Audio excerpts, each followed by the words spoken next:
Greetings, everybody, and welcome to Global Speakers Talk, where stories resonate, ideas thrive, and connections ignite. At Global Speakers Talk, our mission is simple yet profound: to provide a global platform for voices that deserve to be heard, stories that deserve to be shared, and ideas that deserve to thrive. We've successfully produced more than 2,000 virtual live events beginning in 2020, and it's just getting better. Hi, my name is JB Herrera, and I'm the founder and CEO of Insight Driven Business. Our mission is to fuse human experience and the wisdom of AI technology. Now, I'm dedicated to uniting people, knowledge, and wisdom to foster a better world. But today, I'm excited to hear what these experts have to say about today's theme, about finding your why. So I encourage you to stay to the end of the broadcast because our guests today have a few special offers and some ideas on how to answer questions. And as we delve into the conversation, we're privileged to have with us speakers who not only talk the talk, but walk the walk, embodying the very essence of this theme in the mission and vision and how you find your why in your personal and professional lives. So without further ado, ladies and gentlemen, let's begin. Our first speaker today, we're privileged to have Mr. Adil Dalal with us. He's a trailblazer in leadership and innovation. Adil is the CEO of Pinnacle Process Solutions. He's renowned for his transformative work in enhancing organizational and personal excellence.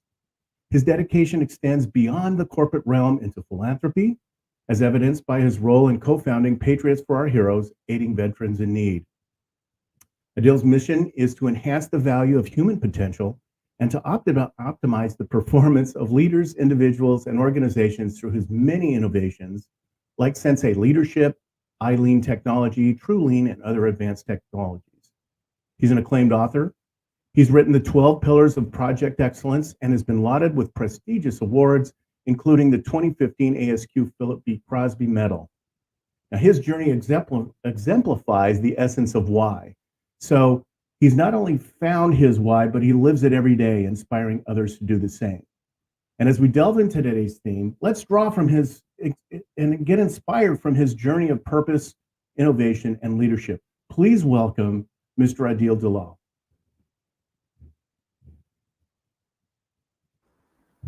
Thank you today, and I am extremely proud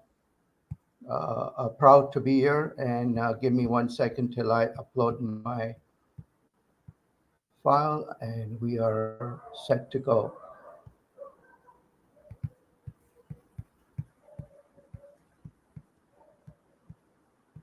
Can you guys see my file?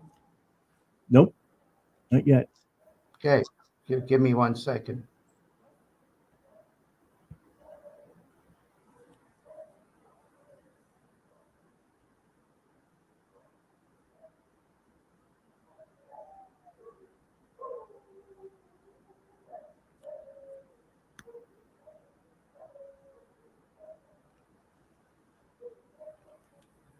Sorry, guys, the file is uploading. So when we talk about the why, for me, a why is about a legacy. And I am actually going to talk about how to go beyond the why. And that is the key aspect. So here we go. Um,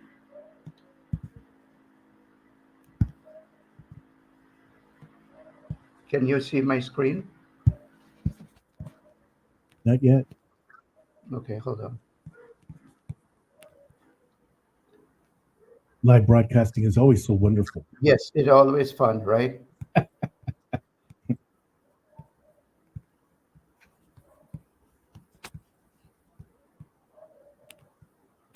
Okay, there you go. Now you can see it, correct? Not yet. Not yet. Says it's sharing it.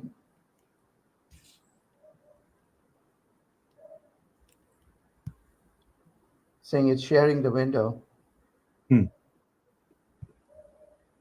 Not yet. I'm unable to see it. What about you guys? Anyone can see it? Because it's saying it's sharing my screen.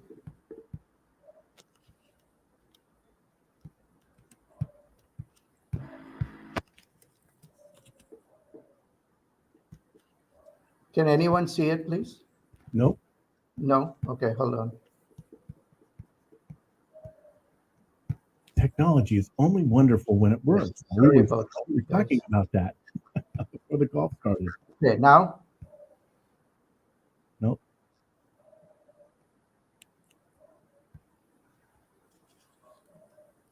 Okay. Well, uh, sorry, guys. I don't know why the slide share is not working. Uh, Let me None of try us are one. using slides. Yeah, I'll just get started. If this is the last try, I'm going to get started if this does not work. Okay. What So, about now? Yes, no, no. no. Okay, no worries. So, what I'm going to talk about is the importance of a legacy driven life beyond the why. So, let me ask a question to you guys. How many of you create a to do list on a daily basis? We mostly do that, right? How many of us create an annual goal list? New Year resolution, annual goals. A lot of us do that. Let me ask you, how many of us create a definite purpose or written down purpose? This is where the problem is. We look at the micro, we forget to zoom out and look at the micro aspect of things. And I'll give you an example. I asked my daughter, what is your purpose? Just like I asked you, I said, have you a written down purpose in life? And she said, yes, I want to be a psychologist. I said, wait a minute, that is not your, true purpose. Why do you say you want to be a psychologist? And there was a silence, and she said, I want to help people. I said, now you know what your why is. Your why is written down purpose, is to help people. And the path you chose is to be a psychologist. So, you see that a lot of people do not really understand. So the purpose is the why. Your purpose is the why. Now, today, 95% of the people do not have a written down purpose. Okay, only 5%, only 5%. This is according to Napoleon Hill. Okay, the definite chief aim does not exist. So now, even the people who have written down the 5%, are not really clear. So, for example, let's take an example of Bob. He right from childhood, his dream was, I want to be in a big vehicle, full of girls. Okay, that was his dream. Today, Bob is a school bus driver at an elementary all girls school in Chicago. Okay, so technically, he met his goal. He is driving a big vehicle full of girls, but that's not what he aimed for. So, a lot of people do not really know how to focus on that actual goal. So, out of that 5%, only 1% truly define that goal, truly are able to define. So 1% of the population is only 80 million people, whereas 7.92 billion are without that. So can you imagine? So let me ask you to visualize for a second. Imagine a dart with a blank screen. You're pulling it back and you're leaving the dart. What happens? What happens when there is no target?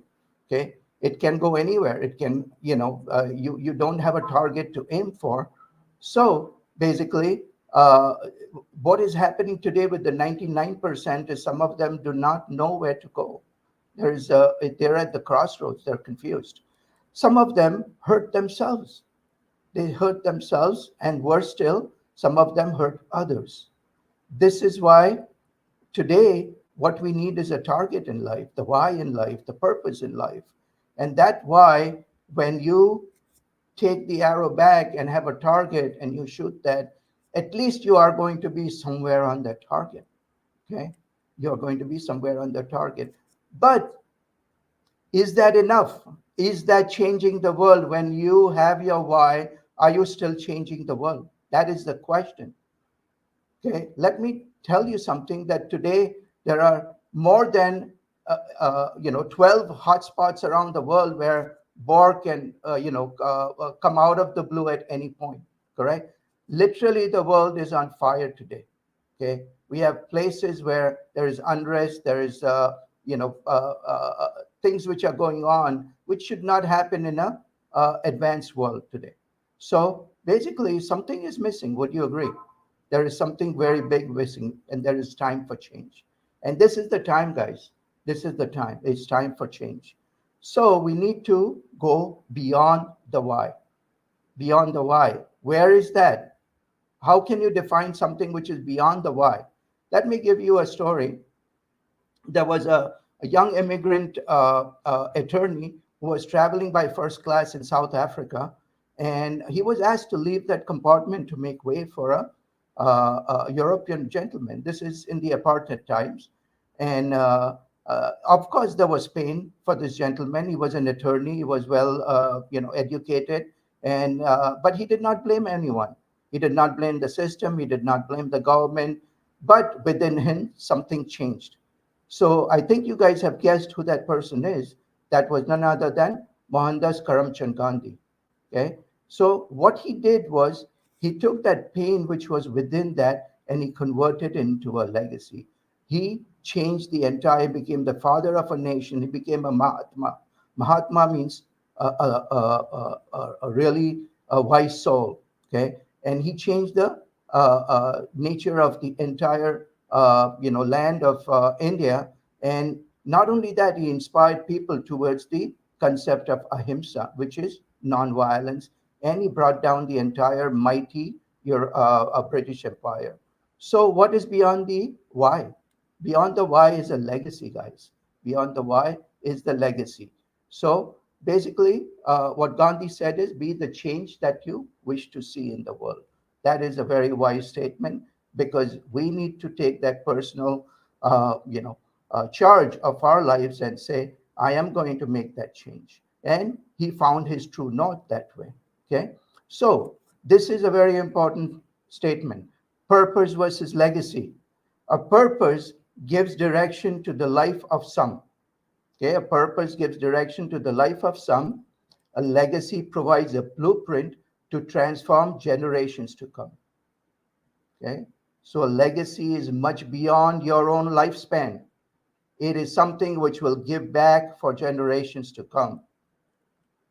So Mahatma Gandhi, Leonardo da Vinci, Abraham Lincoln, Mother Teresa, all of these went beyond the why. They went into the when, what, and how.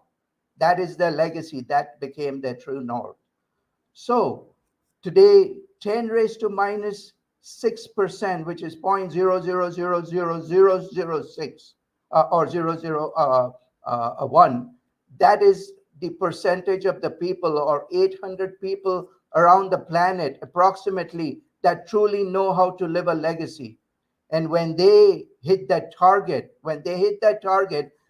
they create impact all over the planet. And they live forever in our lives. Okay, they do not die. They will go way beyond.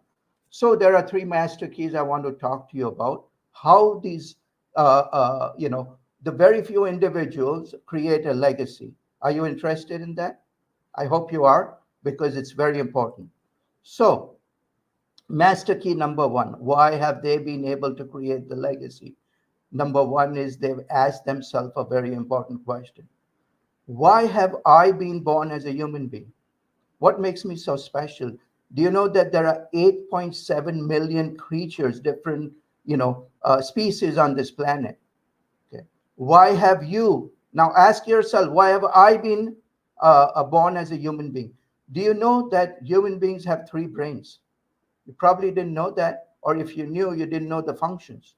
Okay. The first brain is the reptilian brain, which is the fight or flight brain. Okay, all of the creatures have that. The second brain is the limbic brain. This is the why brain. This is the brain which creates the antecedent behavior and consequence. The dog gets hungry. Okay, he runs towards food and he eats the food. Correct. So these are the basic things. The why is, hey, I'm going there because I'm hungry. Correct. All creatures have that. What is unique about the human brain? We have a neocortex or a prefrontal cortex. We are the only creature on this planet which has that. This is where the how, when, and what comes in. Okay. So if you have been given this privilege of having a supercomputer with trillions of connections, don't you think the higher force or whoever gave you that wanted something out of that? So this is the master key these people have understood, is that a legacy driven life is a price to be paid for a human birth. It is a, you need to pay that price, you need to go towards. So legacy is not an option, guys. As a human being, you've been given something special, we need to work towards that. How many of you know Helen Keller? Helen Keller, at the age of 2, got struck down by a very serious disease, and she lost her hearing and also her sight. But she became the first person to graduate. She became she wrote several books. She became a lecturer. She became a leading force for the disabled. So she did not say, why me? What happened to me? She became someone because of her uniqueness. Because so you cannot live that legacy. I cannot live her legacy. Okay. She could live that legacy because she had that unique nature. So just like our 8 billion people on this planet have unique fingerprints, due to your uniqueness, you cannot delegate your legacy to someone else. You are the only one who can live your legacy. So this is something you need to do for yourself. Okay. Master key number 3, very important. Just like there are storms in the ocean, okay, what happens is there are storms in our life. What helps the ships sailing in the wild seas? It's the lighthouse. The lighthouse guides them through the storm. Okay. So similarly, a legacy driven life guides us through storms, just like a lighthouse. It becomes our lighthouse. Whenever there are storms in life, life spins us around. You see the lighthouse and you can go towards that. But you may try to think that, oh, legacies means I have to do something very big. No, that is not the point here. Some legacies are just simple acts of love. As Mother Teresa said, not all of us can do great things, but we can do small things with great love. So sometimes, just that simple acts of love can end up being your legacy. Okay. So my definition of a legacy is LEAD. Leave everything appreciated on departure. What does that mean? When you leave your job, leave that company better than when you found it. When you leave this planet, leave it better than you found it. So my legacy I want to create is a Billion Legacies project. I have written a book called The Legacy Driven Life, which will give positive direction to the world, and it defines the why, what, when, and how. So basically, go live a legacy. Thank you very much. Appreciate it. And sorry for the lack of presentation there. No, that's wonderful. Adil, thank you so much. I learned an awful lot here. This is totally awesome. Thank you, sir. Well, now what we'd like to do is go to our next speaker. Coach MJ Tolan is a luminary in the field of leadership and personal development. He's got a storied career that spans over 25 years across a variety of industries. His journey from launching 6 businesses before turning 27, we got to talk about that because I've got 6 businesses too, but not before 27. But to become a revered business coach, a keynote speaker, and TEDx speaker, illustrates a relentless pursuit of excellence and a deep-seated desire to empower others. His philosophy, encapsulated in the mantra, Mission I'm Possible, serves as a testament to his belief in infinite potential within each individual to overcome challenges and achieve greatness. His impact extends beyond the corporate sphere into philanthropy, where he plays a pivotal role as a board member to the NGO Time for Sharing. This organization, under his guidance, has touched the lives of over 16,500 disadvantaged children since 2000. And it demonstrates his commitment to fostering a positive change in the world. He's a best-selling and award-winning author of Executive Powers, Cracking the Code to Magnetic Leadership, and co-author of Unleashing Firepower, Masters of Business Excellence, and several others. Coach Tolan leverages his extensive experience as a C-level executive to mentor and inspire current and future leaders. Love that, Coach. His dynamic approach to coaching and speaking, combined with a rich tapestry of personal and professional experiences, makes him an exemplary figure for anyone looking to discover their why and embark on a journey of self-discovery and leadership. So please welcome Coach MJ Tolan. Coach, talk to us. Well, hello there. Thank you so much. What a great introduction. I'm going to invite you in advance. I'm going to invite you to read the same introduction that you just did at my eulogy. That sounded wonderful. You got it. And here's the thing. Today we're here to talk about find your why. It's not easy, I got to tell you. Sometimes your why will change. And when it does, you know, it's time for you to rethink about what it is you're really meaning to do, what it is you're really after. And I can testify to you that mine has changed several times. One thing I heard, I was on a weekend with Deepak Chopra, and I was blessed to be there with 300 other people. So it wasn't like I was his personal house guest. And in this weekend, he said one thing, and this one golden gem of a slow statement I'm going to share with everybody here. He said, "We are neither our positions nor our possessions. So who are we?" You know, at that time I was identifying, you know, with myself, like, you know, there's my car and I'm the CEO, and, you know, it's all about my positions and my possessions. So I had to kind of strip down right there and try to think about who I really was and what I really wanted and what was my reason, what was my purpose. And this is where sometimes, you know, every single airplane, where no matter where you are, it's going to take off from point A to point B, and the navigation systems are going to have to keep aligning it, right? So we also are going to have to realign our purpose and realign what it is that we're doing to make sure that it's in line with how we really feel and what our real intentions are. And, you know, there were times when, as a young man, I didn't really know what that was.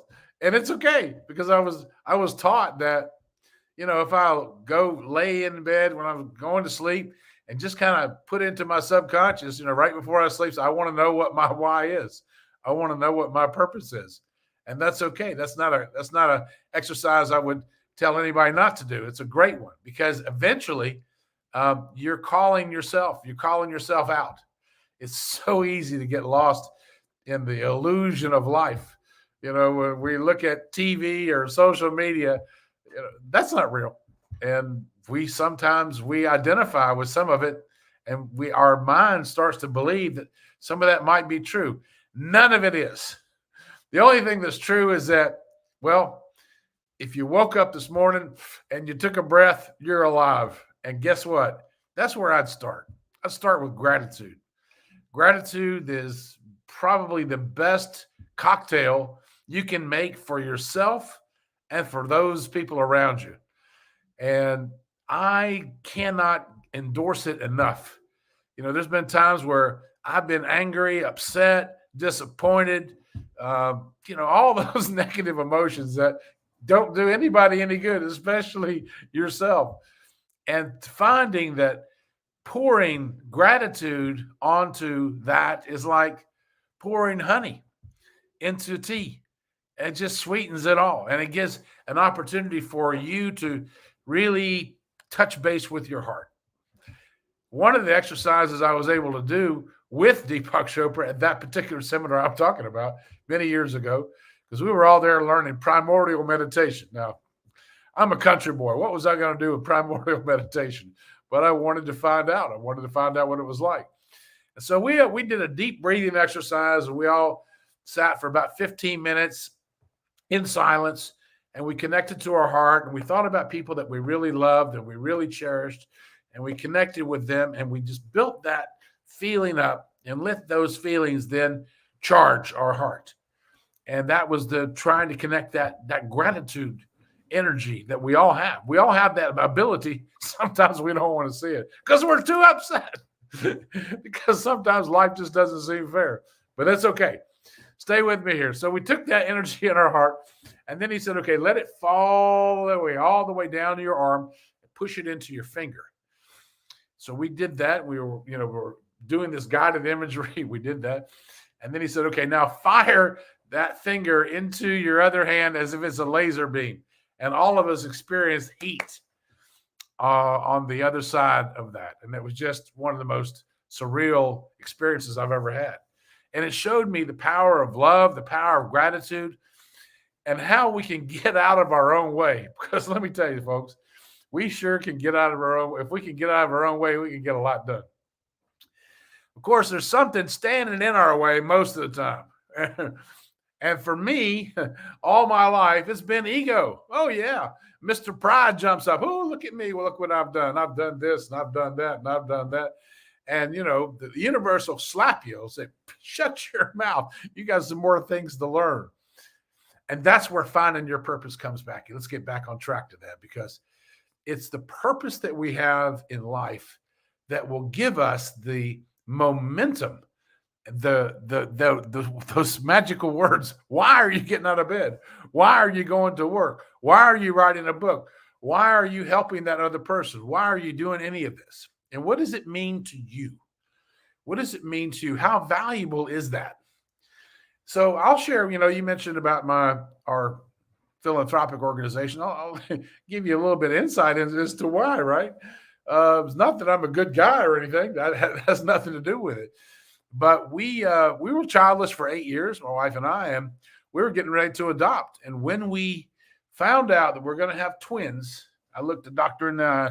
You better be telling me the truth. We decided to say thank you. And so we organized a little event. I did. I was in one of the Eastern European cities, and I got in touch with an orphanage, and we got 37 kids over. We bust them over to a zoo, and we gave them certificates that they were going to be moms and dads of a kangaroo. Yep, go figure. But we knew we couldn't find them, parents, so we made them the parents. And they were amazingly surprised and delighted and happy and empowered. And that is a spark I never saw coming.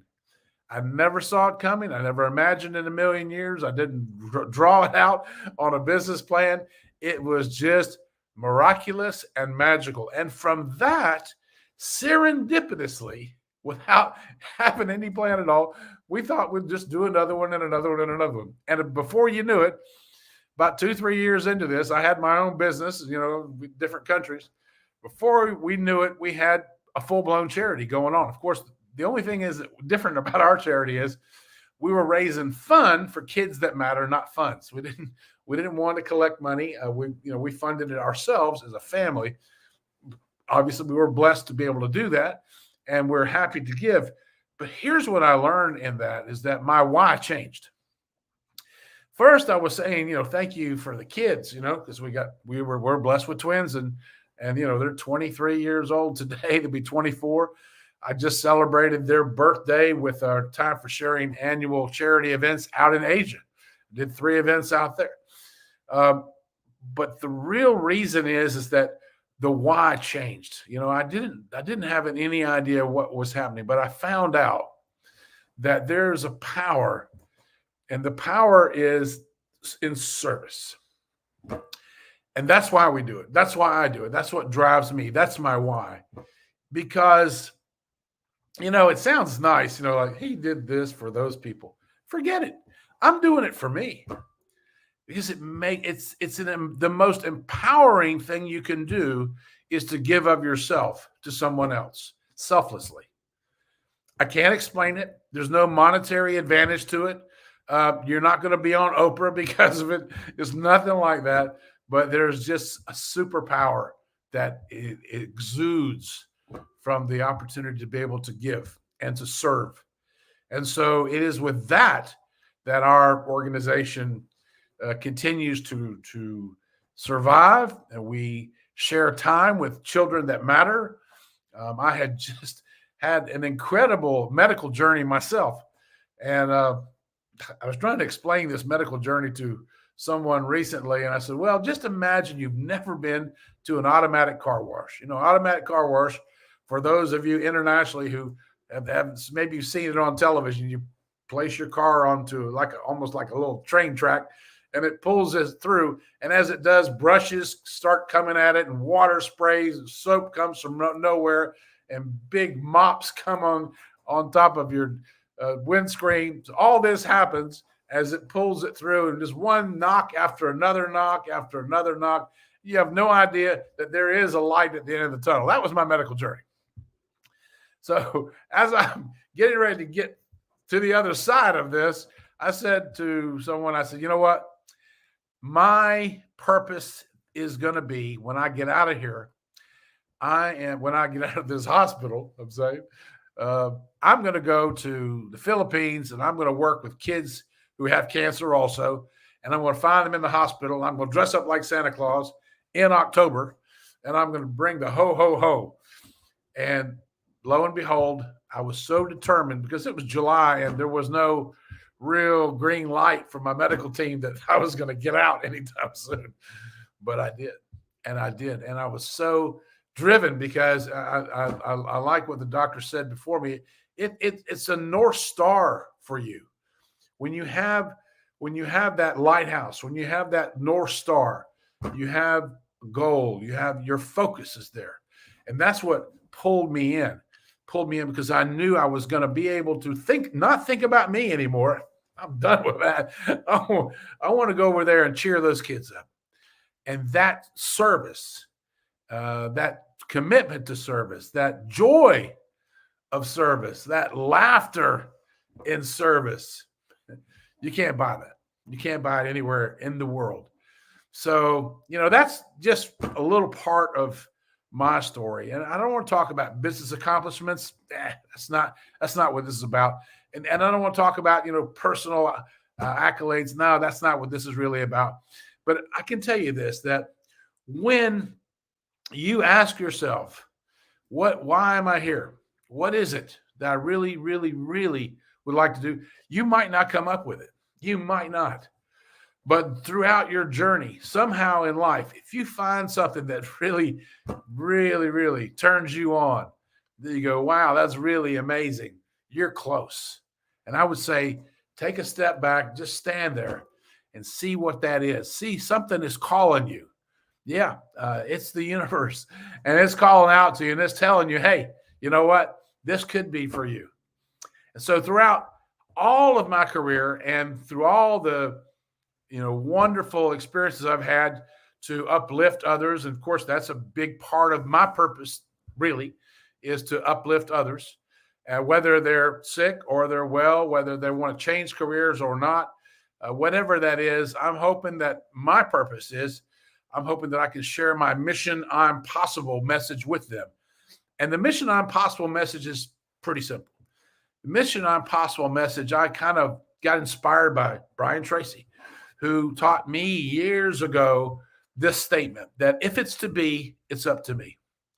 And through that simple statement, my Mission I'm Possible events that I've done in so many countries, I've been blessed to do them, and I've enjoyed doing every single one. It's all about, hey, guess what? Who is it? Who's possible? Who is? Put your thumbs up. Who's possible? I am. I'm possible. That means that the focus is on you to make it happen, that you are the creator. You can be the creator of joy. You can be the creator of misery. So decide which bowl of soup you want to enjoy. And not only that, which bowl of soup you're going to be sharing with others. Because, if you're miserable, you're going to be sharing that misery with other people. God bless them. They have to be around you. So better you change that soup tone and that soup flavor to something positive. How about the real Mission I'm Possible? The possibilities are endless. The possibilities are within you.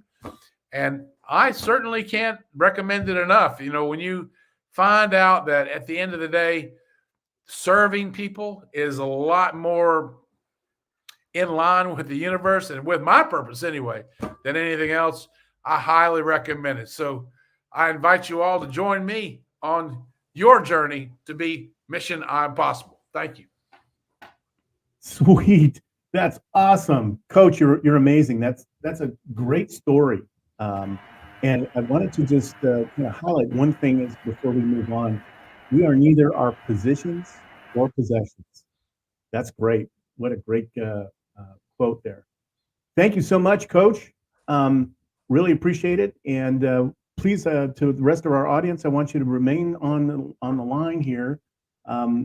We may have some Q&A at the end, may have some other things that we want to share with you. But thanks, Coach. Appreciate it. What I'd like to do now is introduce our next speaker. And I have the pleasure of introducing Sarah Dawkins. She is a beacon of inspiration in the realm of holistic health and healing. She's not only a seasoned holistic health coach, but also an accomplished author, a keynote speaker, a multi-award-winning entrepreneur.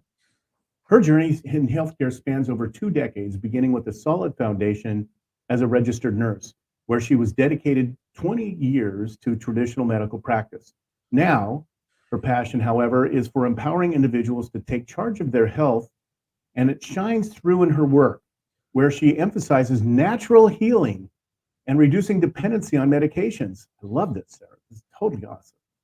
She has successfully transitioned from nursing to coaching, guiding people to uncover and address the root causes of their health issues without relying on pharmaceuticals. Her contributions to the field are further enriched by her written work, her book, of course, titled Heal Yourself, which encapsulates her philosophy and methods for self-healing. But her approach is not just about physical well-being, it's also a transformative journey. And it's all towards a happier and healthier life, resonating with authenticity and compassion. So join us. Let's welcome Sarah Dawkins. Sarah, welcome. Thank you so much. It's a pleasure to be here. Woohoo! So finding your why, what even is it? Well, our why is what nourishes our soul. It's what helps us live that fulfilling life. And how do we find our why? Where is it? What is it? What does it even look like? Because it's different for everybody. So when we're starting to look for our why we're going to do what we are doing, let's look at what lights us up, what makes us come alive. And that's something bigger than us and something that can put us in that flow state where we can be so engrossed in what we're doing because we are loving it that we lose the track of time. That's what our flow state is. And for me personally, my why was I wanted to help others in their times of vulnerability. So I trained as a nurse. My mum was a nurse. I loved the idea of what she was doing. And for the first few years, I really loved what I was doing because I thought I was really helping these people on their own journey back to wellness, coming in through the hospitals. And as time progressed, I was looking at my own self and doing some research because I suffered from various health complaints over the years. And I started doing some research prompted by a question when somebody challenged me at work into why am I using pharmaceuticals over looking at what our body can do? And I'm like, well, I'm here to help people to heal themselves. And that's why I became a nurse. And she said, well, are you really helping people to heal themselves? And so I went away and looked at what we are capable ourselves and our bodies are capable. And the more research I did, the more I found that our bodies heal themselves. Well, of course they do. Nobody questions how they're going to heal when they cut themselves or bruise themselves. We just accept that our body will heal. So I'm thinking, well, can we extrapolate this? How much more can our body do? And the more research I did, the more I realized that actually we are capable of so much more than we've been told. Our bodies are literally miracles and they are programmed. We have this innate ability to heal ourselves by ourselves. And this was never taught to me in nursing, and it was never taught to me at home because my mum was a nurse. So, all we ever knew was the medical model. So my why am I doing what I'm doing? Why am I a nurse? Well, I thought I was helping people to heal themselves, but actually I'm helping people to not have symptoms through medications, through interventions, but I'm not helping them to heal. Their bodies are doing the healing that themselves. So I started looking at what I could do to help myself and also to help them, because now I'm struggling. I've always been a nurse. I always wanted to be a nurse, and I see me being a nurse until I retired. And now suddenly I'm feeling this isn't fulfilling me. This isn't nourishing my soul. Therefore, my why feels compromised. I'm kind of helping people to get better in the hospital so they can go home, but I'm not actually helping them to heal themselves. So I started looking at what I was good at, because that's another question we can ask ourselves to find our own why. And yes, I love helping people, but I wanted to help them to help themselves. So I wanted to empower them so they could do the work and not be reliant on other people, whether that's nurses, doctors, hospitals.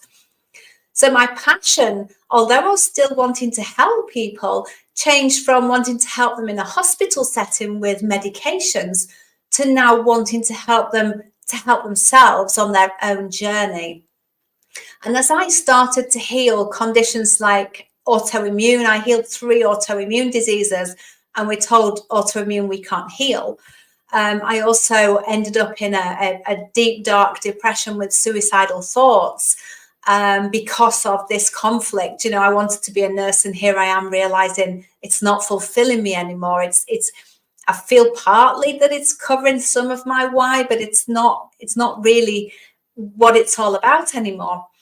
So one thing to take away from this is that our why can change, what we do can change, and it's not a sign of failure.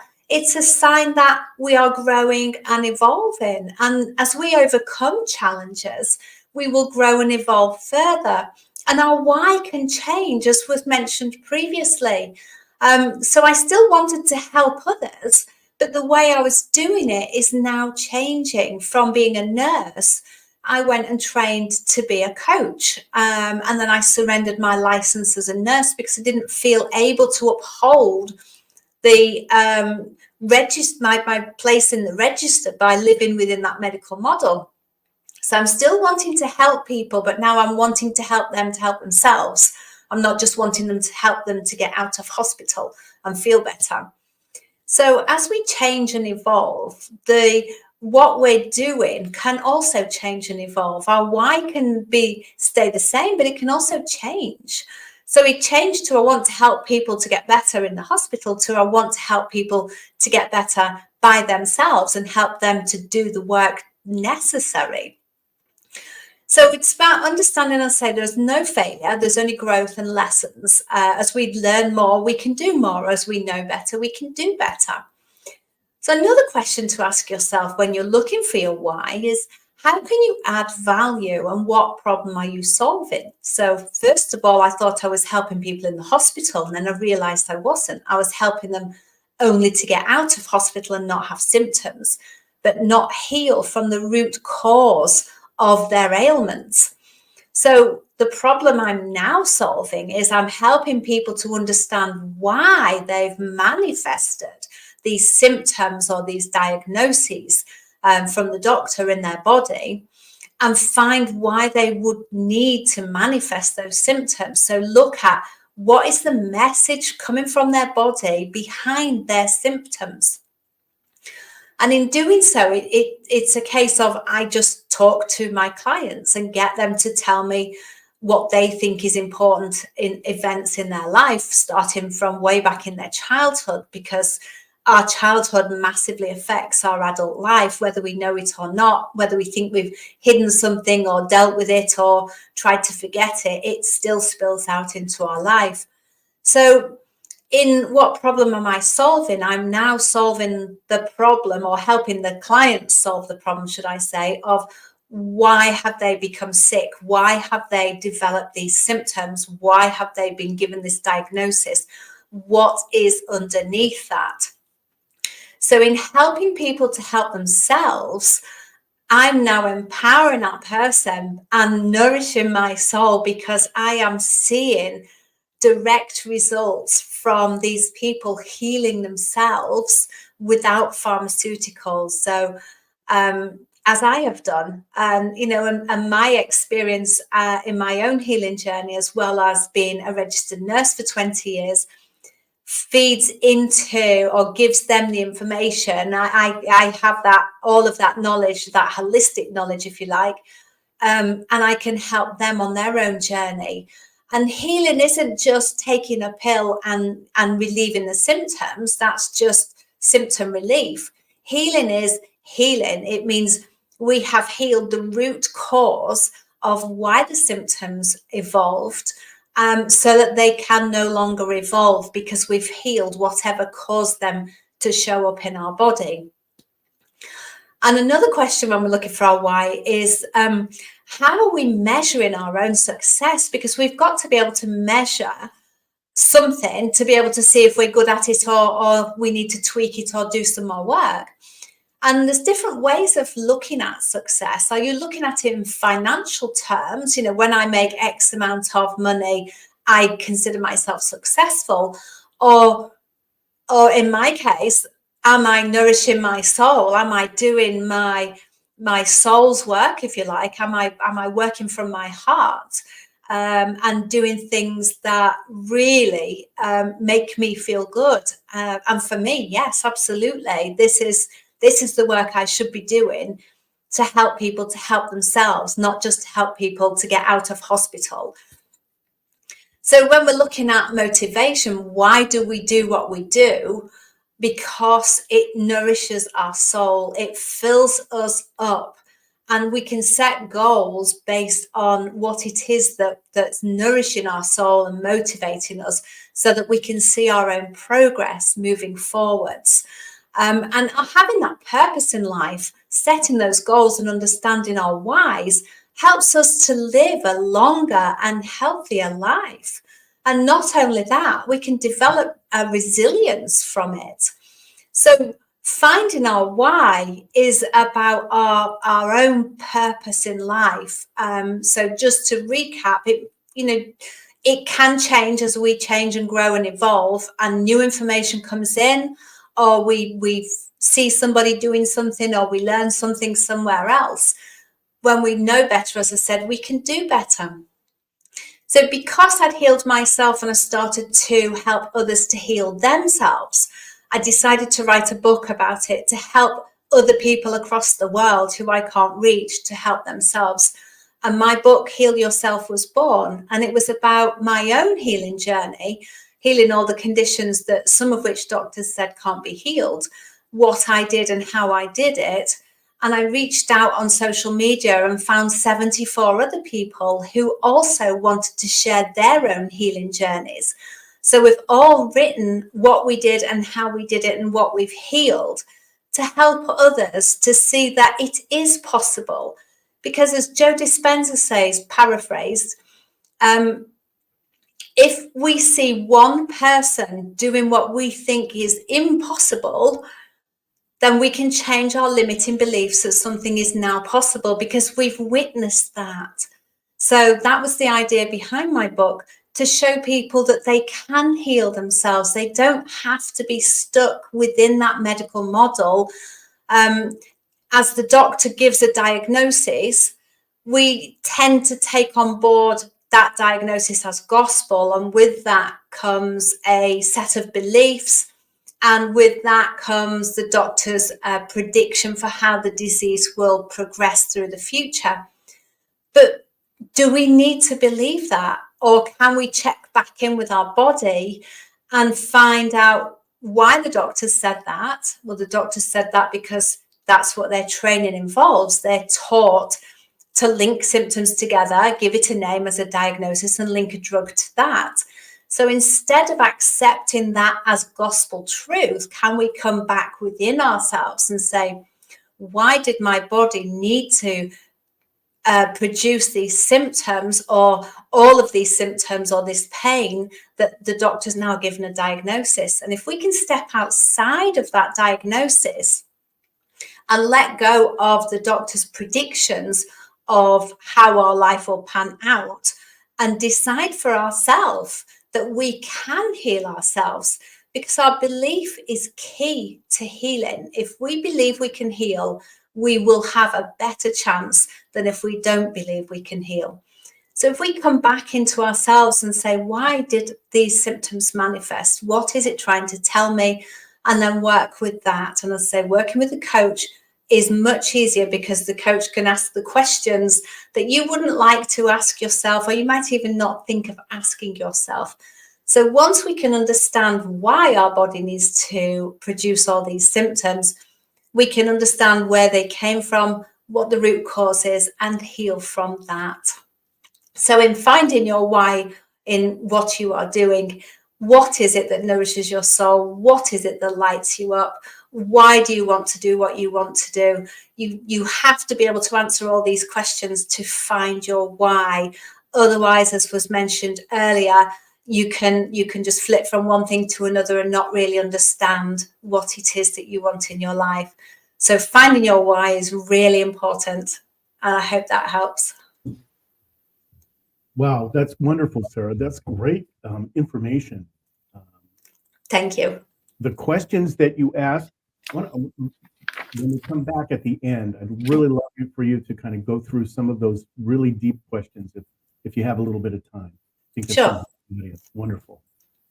Let's move to our next speaker. And after 40 years in business, he decided it was about time to start living his passion. And he started his professional life as a high school teacher, coach, and trainer, and has always been passionate about people development. So he decided to rewire, not retire. So he's now purposefully living a passionate life as a coach, mentor, speaker, and author. Through his podcast, Bertie invites listeners on a journey of self-discovery, empowerment, visionary thinking, and as a seasoned transformational coach, mentor, and passionate international speaker, Bertie has decided his career, or dedicated his career, I should say, to unlocking the potential within each of us, guiding leaders, individuals alike, towards achieving their ultimate vision and purpose. So today, you can expect to be inspired by Bertie LaRue, an award-winning coach whose techniques and his ability to weave together insights from his extensive experience with actionable strategies that can be applied to everyday life. His approach is your gateway to transformation. Please welcome Bertie LaRue. Bertie, talk to us. Oh, you're on mute.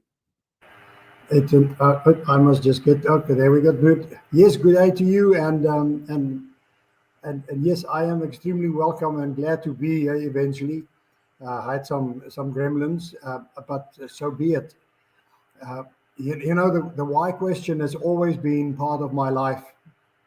You know, and if I start off by saying why, I consider that the first three most important questions any coach can ask a coachee, and keep on continuing doing that.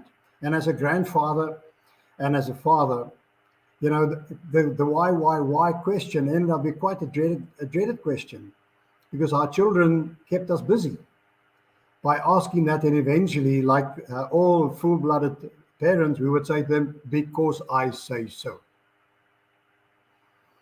But that is not the answer to life. That's not the answer to life, because the question of why is so important, not just to myself, but to everybody I meet, whether it's coaches or a coachee. And throughout my life, as I said, I started my life out as a teacher. That was a question that so often was asked to me by children, you know, and parents alike later. I am now a whole brain, and the why question is a very important question in understanding your brain, your thinking preference, whether you're left brain or right brain. It's very important, because the why, by definition, by the whole brain practitioners, means a strategist and an innovative thinker. So the why question is actually a very innocent question, but that means so much, because if you can deduct from that strategy and innovation, then you know that is a question that needs a lot of answering. In my past couple of years, I did a lot of interesting things, but one of the most interesting things is that I was invited by a dear friend of mine to be a co-host on his streamed radio station. So I had a slot, work-life balance slot, once a week on a Tuesday morning. And we did that from 2017 throughout to 2022. And that was an absolute highlight of my week. It's that session. We didn't plan anything or we didn't prepare anything. We were just there talking about, as I say, work-life balances. But often we did get some questions through the network. And the most important question, and the question that asked most of it, was about identity. And if I talk about why, I add immediately identity with it. Because if I don't know my why, I don't know who I am, what I am, why am I born, what should I do, it's all about my identity. Because if I've got clarity, my identity, and identity, we can just say, by definition, it is a set of characteristics, qualities, beliefs, values, and the rules that define me. I'll say again, characteristics, qualities, beliefs, values, and roles that define me. That's my identity. And because I don't understand who I am, because I don't have clarity of those 5 key elements, I've got a problem of who I am. And because I've got a problem of who I am, I ask the why question so often because I don't know. Like Alice in Wonderland got to the fork in the road, and she didn't know which road to take. And she saw the alley cat up in the tree. She asked the cat, "Which road should I take?" And the cat answered and said, "It depends where you want to go." And she said, "But I don't know where I want to go." He said, "But then any road will take you there." So we need to understand that when I talk why and the answer to the why question, I am actually addressing the concept of identity, of my own identity, which will lead me to where I'm going. That's where the strategy comes in, because the strategy is by definition helping you to define where you're going. And often, how do I get there? We know it from business, the SWOT analysis, strengths, weaknesses, opportunities, and threats about myself, or my business, or my team, or my, whatever, non-profit organization. I need to strategize to the future. And one of the things, the key that comes out of that is vision.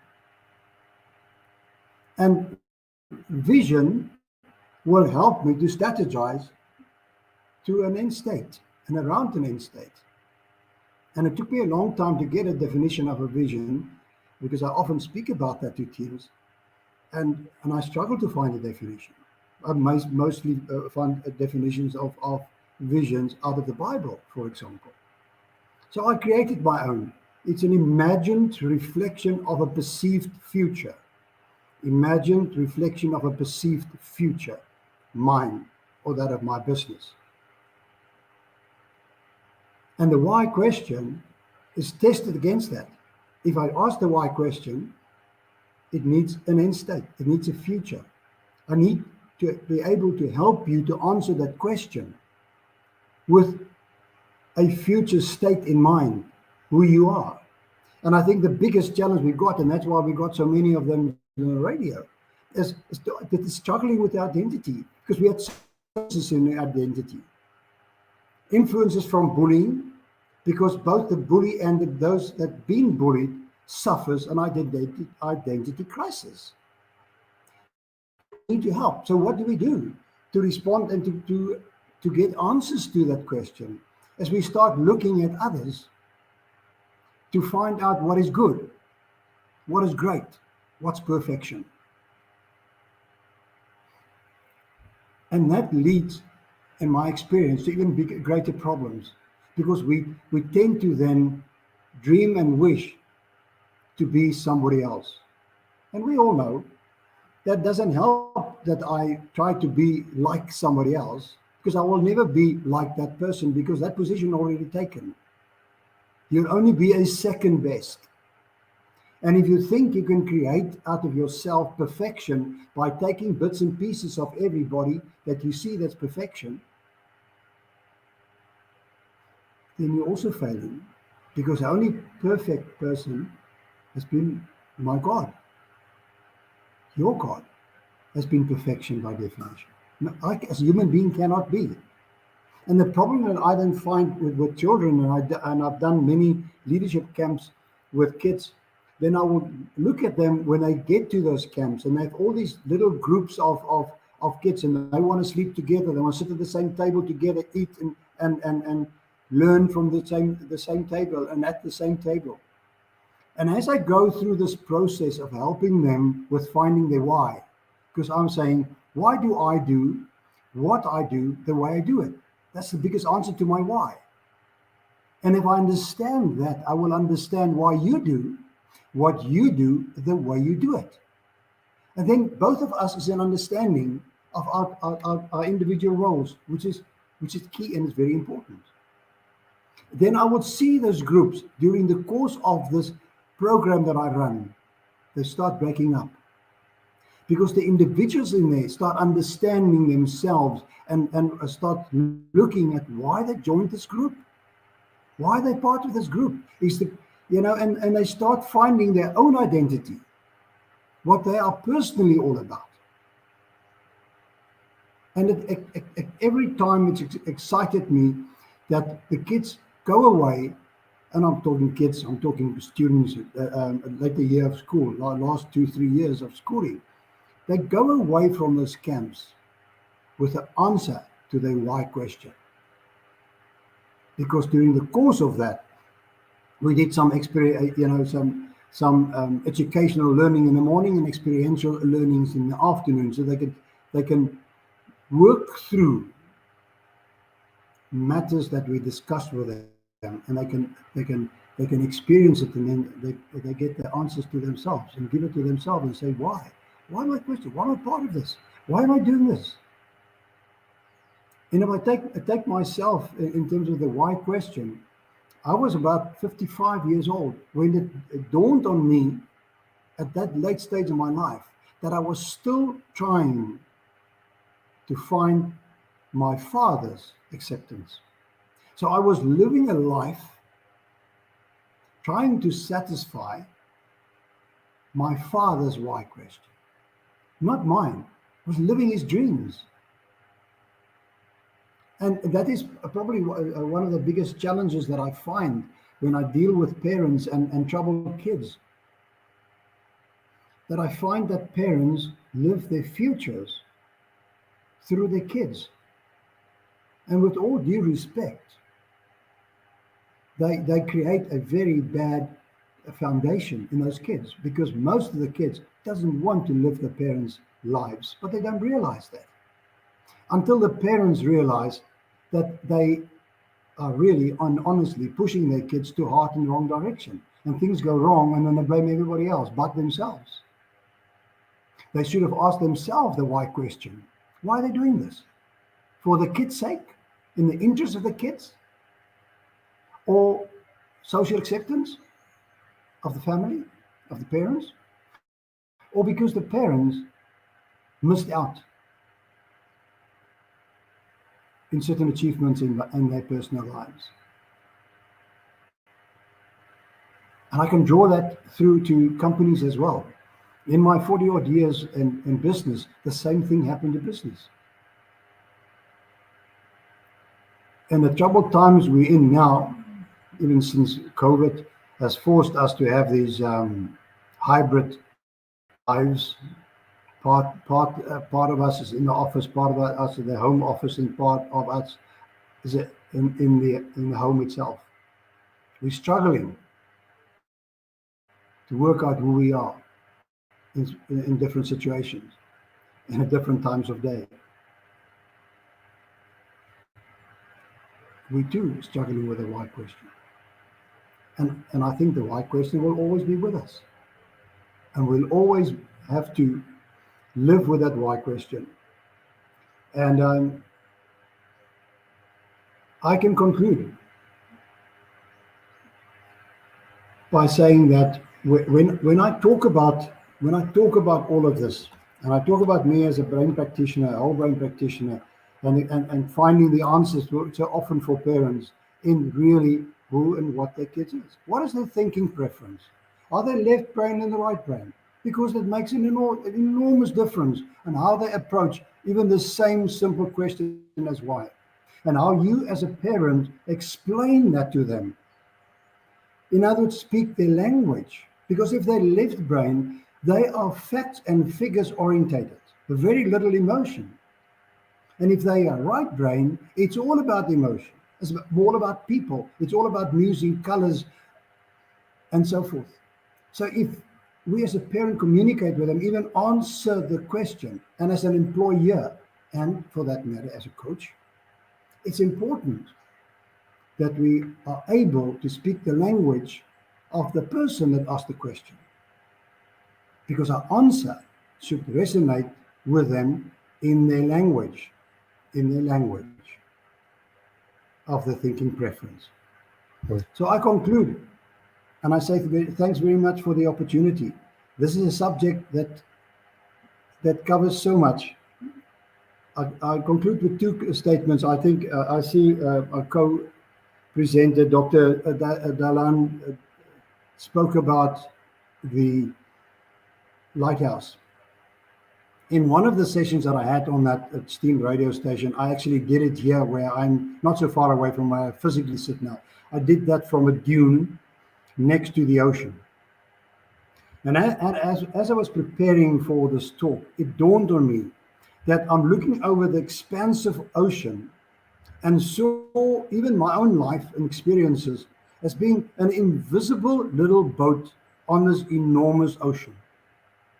That if you don't have direction, if you don't have answers to your why question, and if you don't know who you are, then you will be invisible and you'll get nowhere. The currents will take you wherever the currents is for that day, in that moment.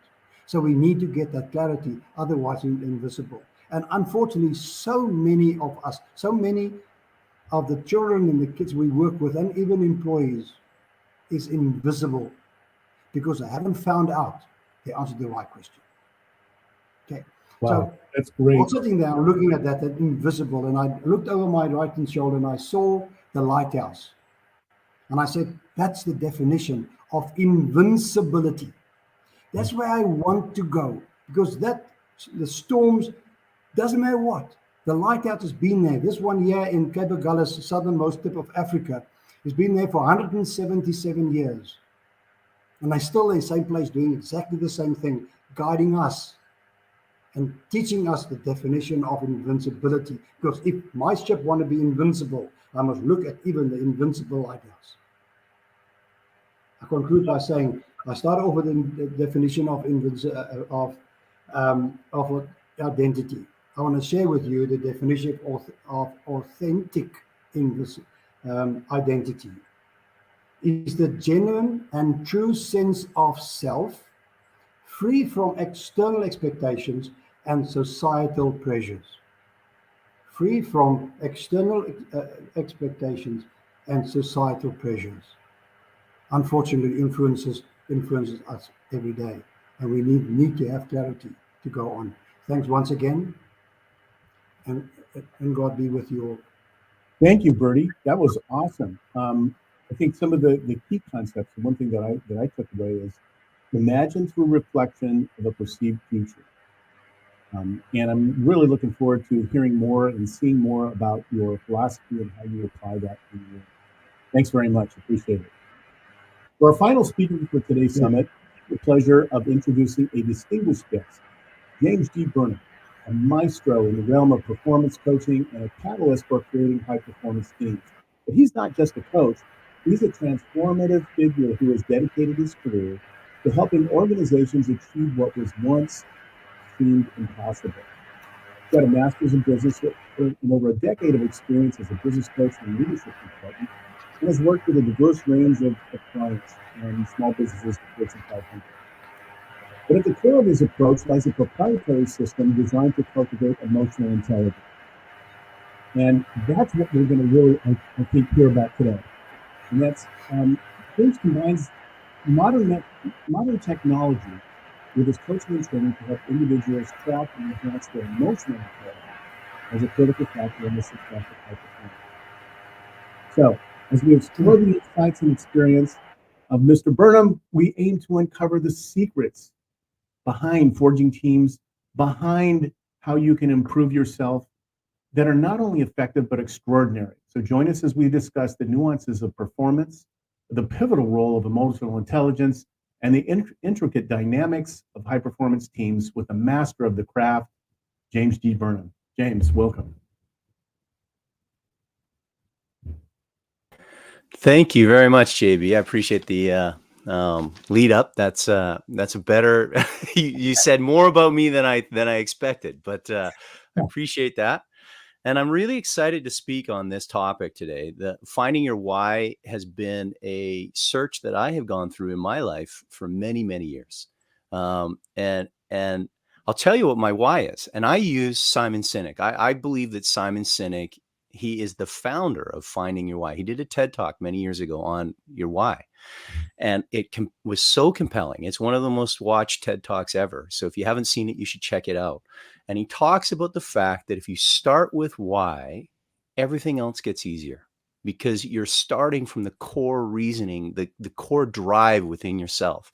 And when we talk about getting into flow state, getting into high performance, things like that, really having the proper motivation and understanding what drives you is the essence of it.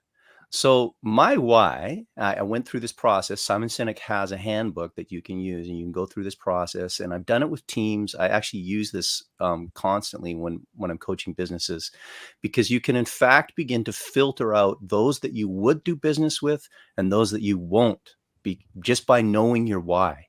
And you meet somebody and they have all these expectations. And Simon Sinek tells a story of early on in his career when he defined his why. And he doesn't give the name of the company, but he met a very, very large company that wanted to bring him in and do coaching for their team and discover their why. And they had a number of parameters that they wanted him to follow. And as Simon went through and understood exactly what they were demanding of him, he realized, I'm not a match for these guys. They want stuff out of me that I don't do. And while it would look good on my resume to get this in my career, to say that I've worked with this company, in all honesty, I think it'll be a frustrating exercise for both of us because their whys did not match. And he was able to say to the company, you know what? I see what you're doing. It's not exactly what I do, but here's a guy I know that can help you. And he referred them to a friend that was able to help them. And he was able to avoid causing problems by taking on business that he doesn't like. And if you think about that, if you think about not just business, but in your life, your personal friendships, things that you have going on, think about the times when you've invited somebody into your life or you've worked with somebody and you realize down the road, whoa, we should not have worked together, or man, we shouldn't be friends. Understanding your why creates the filter that helps you avoid that very early on when you get into it. So that's a very powerful thing. And I think the speakers ahead of me have said some really great stuff about how difficult it is, the emotions that get involved, the influence we have from others. We are, as humans, we're pack animals. We're born and raised by families that take care of us because we literally cannot take care of ourselves. When we are born, left to our own devices, we will die. Our livelihood, our ability to continue and exist is utterly dependent on those who are around us taking care of us. And as a result, it creates a very difficult dichotomy for us to overcome. We're born with a survivalistic brain. And this is where the emotions come in, right? And so our reactions, our emotional software that tells us what's going on, the fear, the anxiety, the sadness, the loneliness, all of these things are alerting us to our surroundings so that we can survive it. And that's important. Survival is important. And our amygdala, which is the trigger for fear, and kind of all of the, your brainstem is right back here. And so it's the first part of your brain that interacts with the world around you. So anything that's new, anything that's different, it ignites. And if you have not learned to move beyond survival, you're living in the default mode, which is survival mode, and you're not really engaging the prefrontal cortex, which is the higher function of your brain. You're unable to access your higher learning, your capacity to really generate and do good things. And so how do you calm your fear? That's kind of the first step that I would go to when discovering my why. I would say, what do I need to do to get rid of the fear? The fear of disappointing those that love me, the fear of failure, the fear of success, the fear of, you can go on, right? We all have a list of our fears. And I had an interesting experience when I was in college in dealing with fear and seeing the power of it and seeing the power of overcoming it. I used to take people rappelling all the time up in the mountains, and we would go back and go to these cliffs, and we did pretty rustic stuff. It was I'm a Gen X guy, so we didn't follow safety procedures like they follow nowadays. We were pretty loose, and we would get people up there, and as we would drive up on the weekend with a crew of people, there was always some new ones. There would be somebody that was scared, and it was usually the person expressing their fear was a woman. And she would be talking about, I'm scared. I'm scared of heights. This is challenging for me. I don't trust the equipment.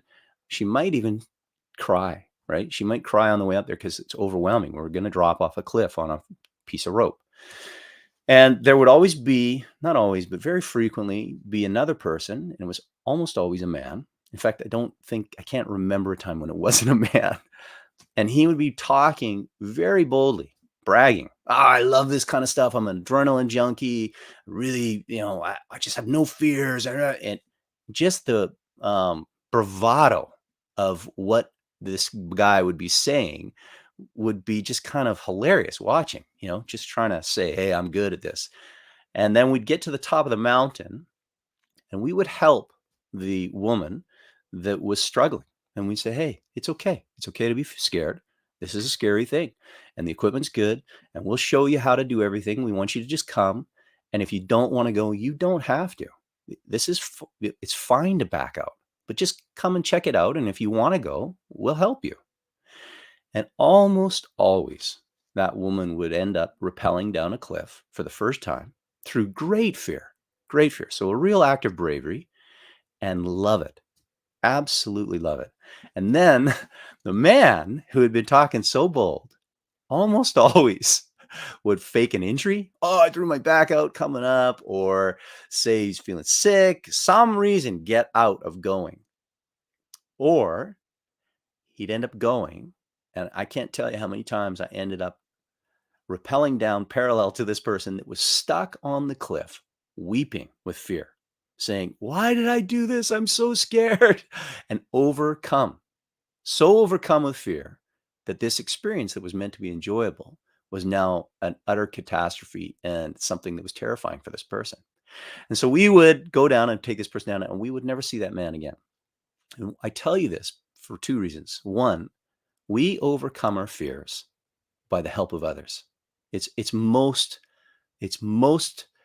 easily achieved when you have a fear that is blocking you by enlisting the people around you so that they can help you move through it and understand that you have the capability and spot you where you don't. And that is what we do. But often in our fear, we retreat to isolate to ourselves. And when we're in isolation, we do not have the power to do anything other than survive. And so what do? We retreat like that guy. We play like we're injured. We act like we're sick. We default and we step away from an opportunity that could be good because we're scared. And what I suggest is surround yourself with people that will help you in those moments of fear, because they're there, they're real, and learn to calm it. Learn to say to myself that to yourself, hey man, I know I'm scared here, but this is an opportunity. And when you begin to understand that it's an opportunity, you can metabolize that fear and turn it into excitement, because the amygdala chooses what hormones to pump into your body based on how you interpret the situation in front of you. So if you're interpreting fear and a challenge, you're not going to embrace the challenge as excitement and overcome it with creativity. You're going to embrace it as a danger and face it with habitual behaviors that are out of your control. Not the ideal space to be acting when you want to figure out your why. Your why is that driving force that brings things to you. So I also worked with a company.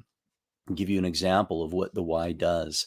I worked with a company at the beginning of 2020, and this was a furniture design company. They created custom office solutions for the likes of Google, Facebook, Netflix, Apple. They did these custom designed things that were really incredible, right? Well, 2020, it was funny. We worked on their why in January of 2020 for this company, and they used it to develop a method of understanding who their ideal client was, who they wanted to work for, and how they would do that. And then COVID hit. And as you know, with COVID, everyone went home. And so these people designing custom office for spaces were in jeopardy. They were terrified of what the future held for their company. And yet this team had so clearly defined their why and had some good communication tools in place that now they were able to work within the boundaries of their zone of genius. And while faced with what many figured was an insurmountable challenge, because they thought, this is the end of our business. Nobody's going into the office. They came through that, doubling their revenue and increasing their GP with what they did, because the whole team was able to galvanize around the why and work and come up with solutions. And the business owner was not the sole provider or the sole rainmaker of all ideas, right? He had a team that understood the why, understood how to do business, and understood how to act. And that changes everything, right? When you now have a solution in a difficult situation, you're not acting out of fear. You're acting out of your best interests and your best capabilities. You can navigate a highly complex and highly difficult situation with poise and grace. That's what these guys did. It was really an incredible thing. The other thing that happens to us, because we are such a group of pack animals and we're raised by others, and I think that Bertie mentioned this. He said, the influence of our parents, the loved ones that are around us, can often distract us from what our why is. So once you've settled your fear, you have to be able to differentiate yourself and your wants and your needs from the others that are around you. And this is an emotionally based thing that you face. So what do? How do you break free of those feelings of shame, those feelings of the need to capitulate, those feelings of desire to either please the people that you love, or sometimes people will sense everybody wants me to do this, but I want to be my own person and I'm not going to do that. And you might even step away from something that everyone sees as your best calling because you want it to come from yourself, and you're unable to see within yourself out of your dysfunction of who you are as we grow up. We all have this, right?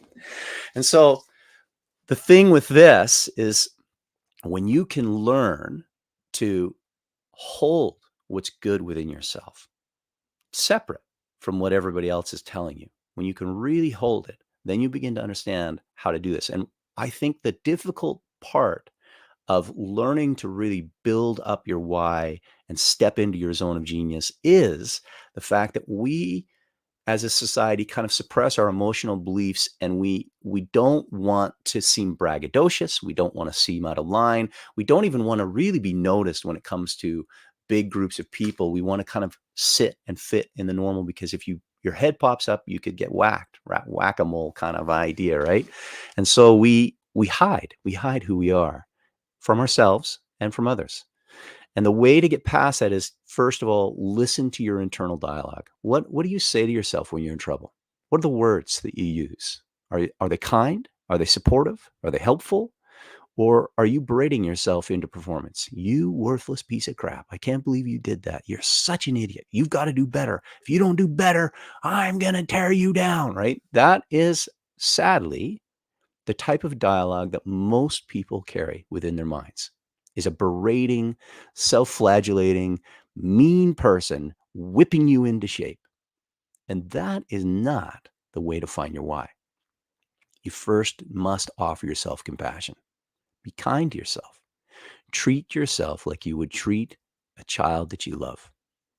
Say the nice things that you need to hear to lift yourself off the ground when you're in trouble, to give yourself a cheer when you need that extra support. And as you start to do these things, you'll be able to hear the compliments that people give you. I compliment people all the time, and I'll offer a compliment, and I will hear, "Oh no, that's not true." The deflection, right? We don't hold it, or we assume, "Oh, that person's just saying it because they want something out of me." We have all these reasons why we won't accept a compliment, but the real reason that we don't is because we are not yet able to believe that we are that good ourselves. And so when you create the ability to hold, I'm good at this. I know I am. This is my space. And when somebody compliments on you on it, you can say, thank you. That makes me feel good. You are now in a space where you can find your why, but it is an essential step is moving beyond the space of fear and survival, moving into a space where you begin to understand what you do. And really, when you're in fear and survival, you're not using the whole circumference of your brain, the whole power of the brain that you have, because your emotions are getting in the way. And without acknowledging those emotions, they can't be released. And we typically stuff that stuff down. We avoid it. We avoid the internal dialogue that we have of ourselves. We just kind of move through life trying to fit in. And that's not a place of manifestation. That's not a place of power. That's not a place of drive and excitement or flow. It's a place of reaction. And that, sadly, is the place 80% of people live. They live in this space where they are reacting to the world around them. They're saying to themselves, what do I got to do to survive till tomorrow?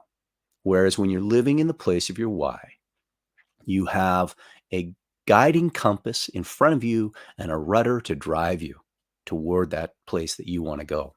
That's a powerful, powerful thing.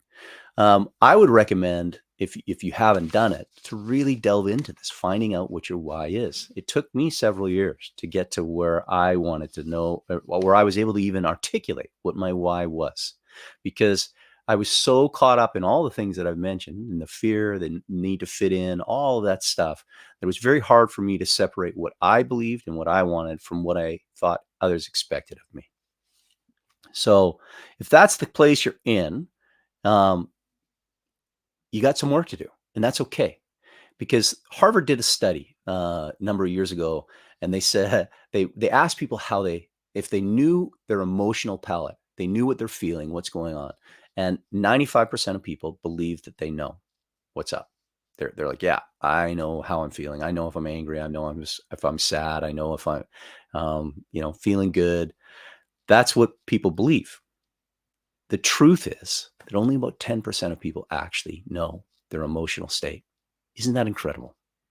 We have, as a society, suppressed our own emotions for the comfort of others because we've been trained to keep a stiff upper lip. I had trouble with saying that. We're trained to do that, right? Stiff upper lip, ignore the feelings, don't show anger, these are the things that we do in a survival-based society. In times of war, you do not let your enemies know how you're feeling. That's a possible way that they could attack you. But we're not talking about war here. We're talking about thriving. We're talking about next level stuff. In this space, you want to be able to show your feelings. You want to be able to access them. You want to be able to pay good attention to them because they are your supreme guides.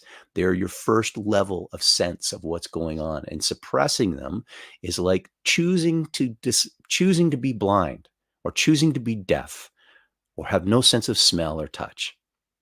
That's what we do when we limit ourselves from not feeling these emotions. And it really does inhibit our capacity to see opportunities, to know what's right for us. And so taking this on and learning to become powerful and understanding what your why is requires some internal cleansing, some internal really drive to figure out and unveil what's behind those years of trying to hide and fit in. It's not about fitting in. It's about becoming you. And that's a very different thing than what most of us do. I would say 80% of people, right? The 80-20 rule. 80% of people just remain in survival. And then you get those few that will rise above it. It takes work, but it's sure pleasurable work to figure out. But there's some really, really difficult things that you have to do. And I say that one of the key things in finding your why, the last point that I would make, is looking to the greatest challenges of your life. What are the things in your life that have utterly just knocked you down to your boots? And you're here still. You might be in that space right now. And if that's the case, if you're in that space, I want you to change your mindset of thinking, when will this end? How can I survive this? Will I get through this? And I want you to think, if I survive this, I will have uncovered one of my greatest talents in my life. The ability to get through this and come out on the other side is revealing for you your greatest resources within yourself. And when you begin to delve into that and understand what that is, that's your why. That's what makes you drive. That's what makes you go, because you can feel now, this is the gift I earned that's helped me survive this great challenge. And you can enhance that gift and use it to thrive, not just to survive. And I think the why is really all about moving from a space of survival to thriving. That's my take on it. I don't know if there's any questions or anything like that, but I sure appreciate this opportunity to come here and to speak with you and to share my perspectives on how you find your why. And I would recommend doing it for everyone. It's a deeply powerful process. Thank you for your time. Wow, that's awesome, James. Thank you so much. A lot of great ideas and concepts that we've discussed today.